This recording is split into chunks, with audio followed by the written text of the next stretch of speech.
action against the provincial government. The Alberta Teachers Association says it will challenge Finance Minister Travis Taves' ministerial order that reduces teacher control of pension investments. The union says its lawyers are now drafting the court application and it will be filed when it's ready. UCP MLAs have blocked the request to release cabinet documents on the Keystone XL pipeline. The Alberta government has invested billions in that project that was stopped last week by U.S. President Joe Biden. The NDP wants cabinet to release confidential advice it received before investing, but the UCP members on the Public Accounts Committee defeated that motion. Instead, they passed one directing the Energy Department to release data on the cost to taxpayers. NDP MLA Kathleen Ganley says that's not good enough. It is a motion to give a veneer of transparency because it makes publicly available information. I mean, what is the point of that? The UCP says the government has to keep some details secret for contractual reasons and says the NDP did the same with oil by rail contracts when they were in government. The Calgary Real Estate Board says it's expecting to see modest gains in the city's housing market this year. The CBC's Dave Gilson reports. After taking a housing market hit early last year due to the pandemic, CREB expects market momentum from the last 2 quarters of 2020 to carry through to this year. Some of that driven by pent-up demand and low interest rates.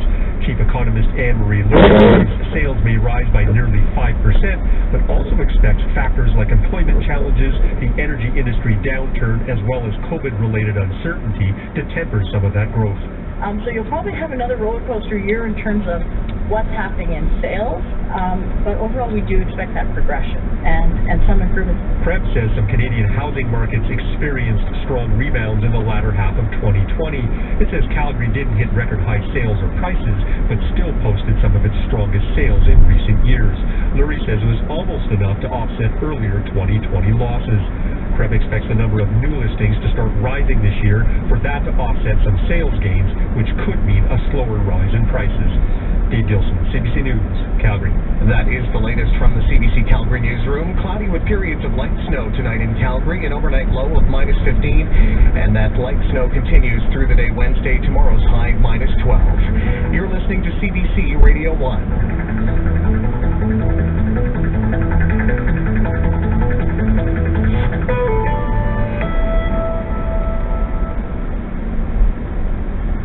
Hello again and welcome back. I'm Carol Off. And I'm Chris Howden. This is As It Happens, the Tuesday edition, Part 2.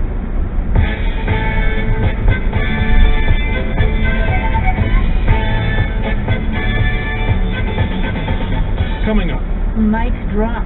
An Indian comedian was arrested for insulting Hindu gods during a stand-up gig before he even said a word to the crowd. Stone Cold Pox.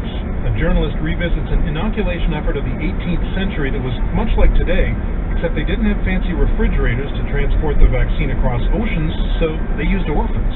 Towering achievement, a 12-year-old from BC wanted to know how he'd stack up against the world's greatest Jenga block stackers. Now he's the one on top. Stay tuned.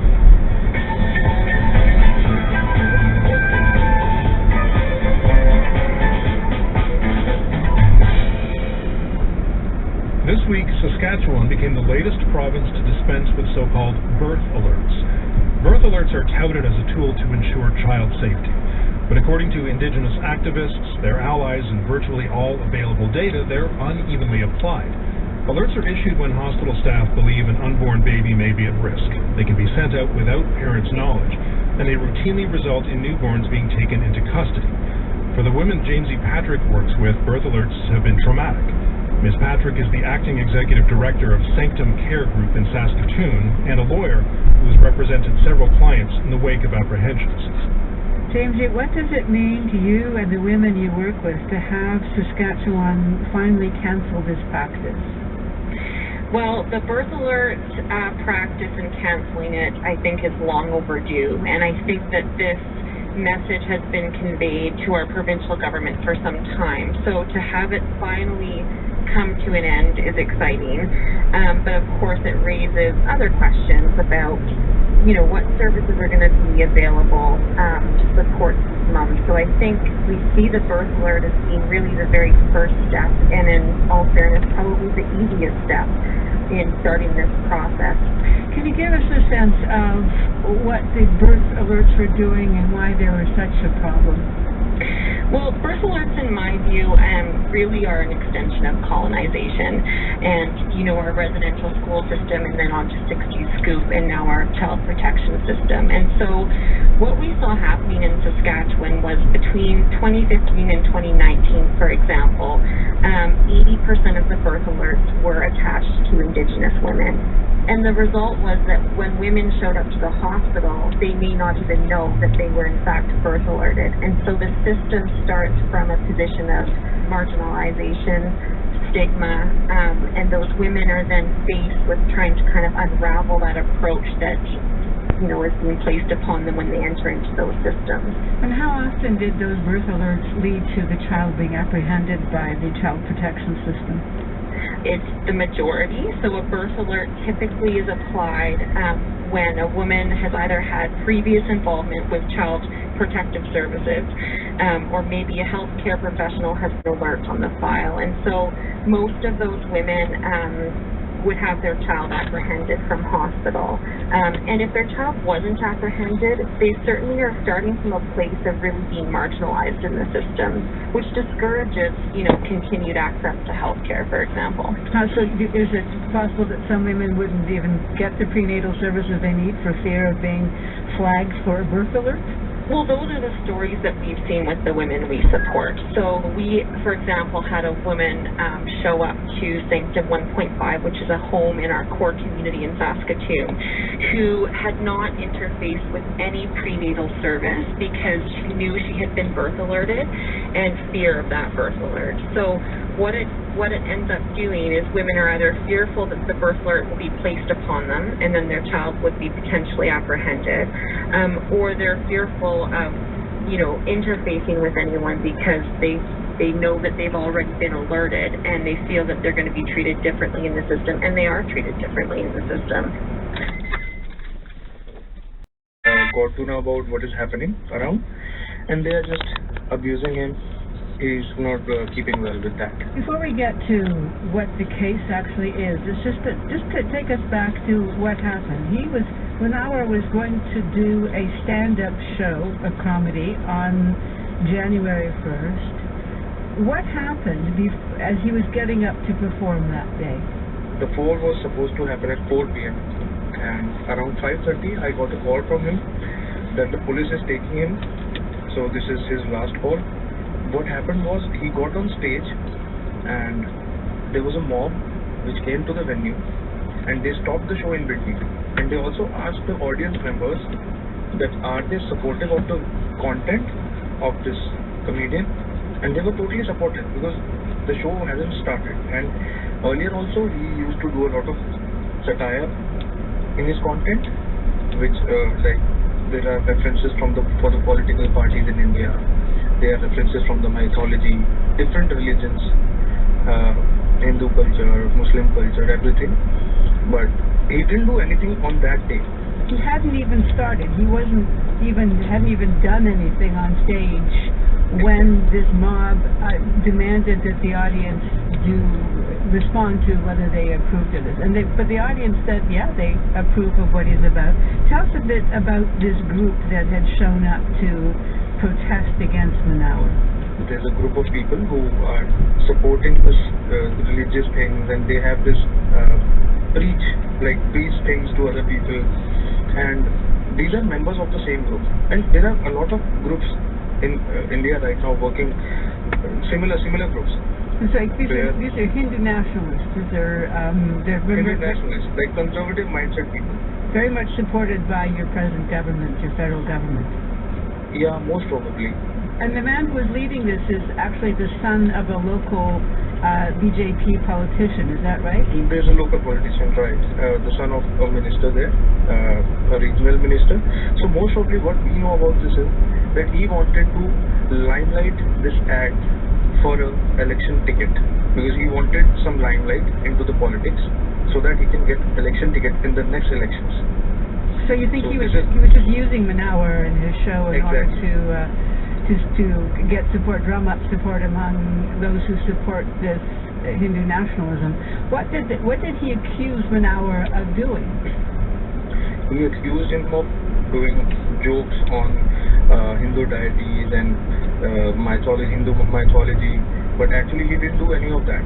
And it was because Munawar released a video in April 2020, from which they got offended, all these guys, and they came to the show so that they can take hold of him and take any evidence if he does any of that jokes. But Munawar didn't do anything that time. But he has in the past made comedy that included jokes about Hinduism? No, it was satire. Like, Munawar takes references from mythology, from political figures, be it Hindu mythology or Muslim mythology, any of that. Munawar takes satire out of that. Nothing was objectionable. But in India, what is happening is people can't even listen to the name of a god of their, like, the god of their own religion. Like, they can't listen to the name on video. So that's the scene. He was then arrested, and what has he been charged with? He's charged with a section called Section 295A, which is hurting religious sentiments of people here. Yeah.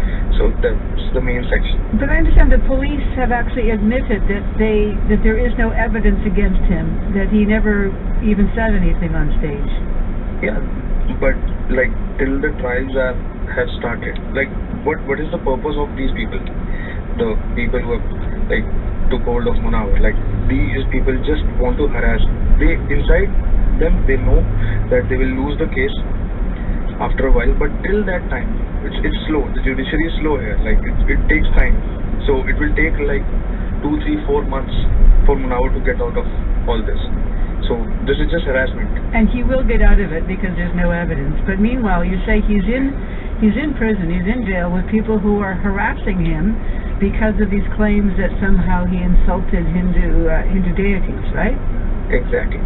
Just in general, there's stand-up comedy, comic acts in India. They've been very popular for a long time. There's a big tradition there. So, but I understand a lot of comedians are very worried about making any jokes, political jokes of any kind, making any kind of satire. Is that the case? Exactly, because what is happening is the other comedians, I am also managing tours for other comedians as well.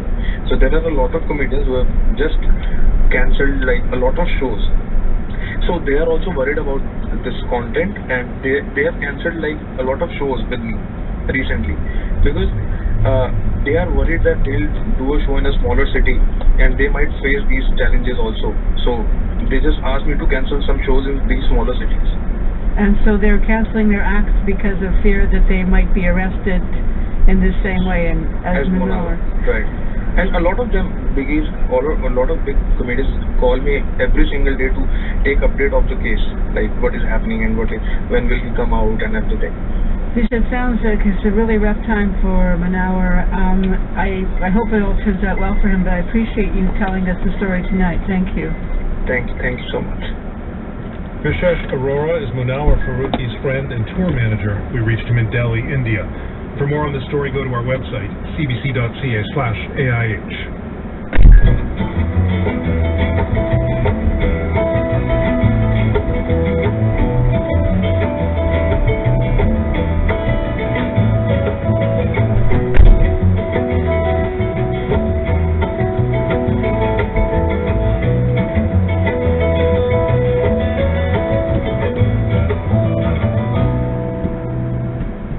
This week, a French court is hearing about the damage Agent Orange did to so many people in Vietnam.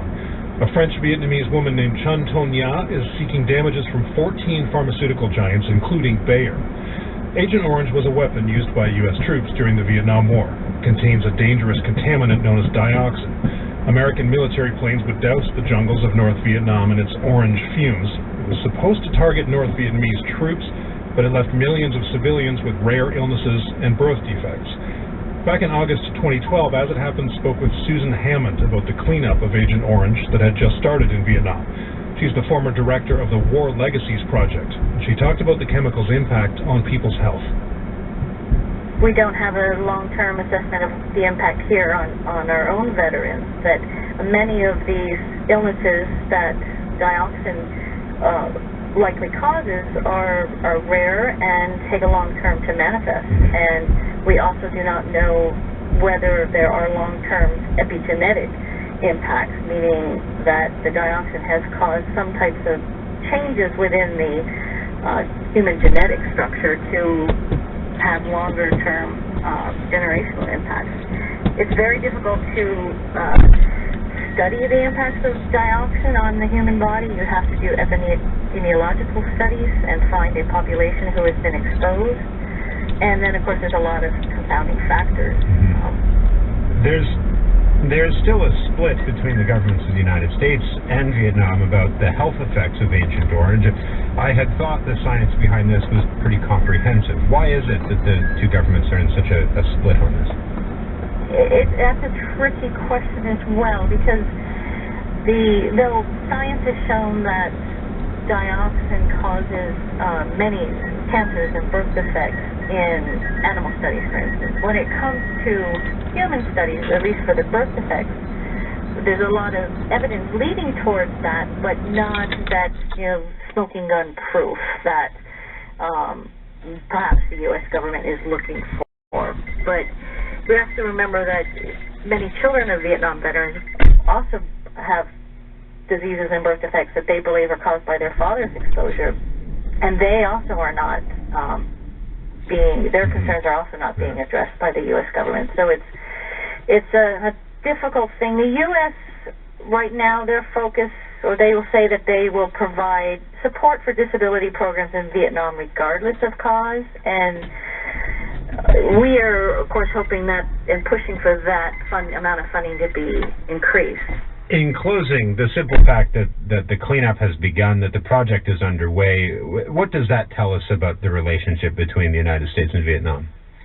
It tells us that it's reached a point where some of these very sensitive and difficult issues from the war are able to be discussed and then at least addressed to some extent. I mean, there will be more discussions.